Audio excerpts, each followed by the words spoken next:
एजाए पूरा शक्तिशाली होइनी एलिनो आगको विश्व में भयंकर स्थिति। प्रशांत महासागर में एलिनो क्रमशः शक्तिशाली होउछि। तेबे ए जलवायु घटना एजाए तार सर्वोच्च स्तर में पहुंची नथिले मध्य विश्वर विभिन्न अंचल में यार प्रभाव देखा देछि।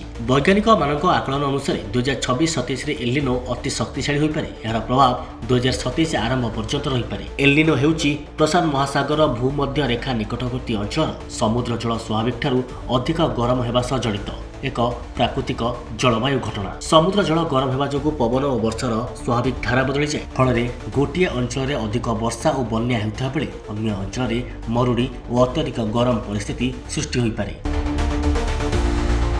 2026 एलिनो द्रुत गति में विकसित होथिबारु वैज्ञानिक माने विशेष भाव चिंतित। पूर्व एलिनो घटनागुड़िक अभिज्ञता देखा यह कृषि उत्पादन खाद्य जोगाण और लोकों जीविका उपरे बड़ प्रभाव पकई पारे।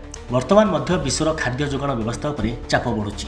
ऑस्ट्रेलिया भली केतक अंचल मरुड़ीर आशंका थिबा बेले दक्षिण और दक्षिण पूर्व एशिया पे मध्य यह चिंतार कारण होइछि। एही अंचल स्वाभाविक ठारू कम वर्षा और अत्यधिक तापमात्रार आशंका रहिछि। भारत में कृषि मध्य यार प्रभाव मुक्त नुहे। वर्षा अनियमितता हेले धान समेत विभिन्न फसलर उत्पादन प्रभावित होई पारे। फल खाद्य दर बढ़िबा सह कृषक और ग्रामीण अर्थनीति उपरे मध्य चाप पड़ी पारे। आफ्रिकार केतक अंचल कम वर्षा और अत्यधिक गरम जोगु खाद्य और पानी संकट बढ़िबार आशंका रहिछि। अन्य पक्षरे दक्षिण अमेरिकार केतक अंचल भारी वर्षा बन्या और जंगलर निया मध्य बढ़ी पारे। एलिनोर प्रभाव आगामी मासगुड़िकरे आहुरी बढ़िबार संभावना थिबारु विभिन्न देश प्राक प्रस्तुति आरंभ करिसेंति। Report S news Odisha.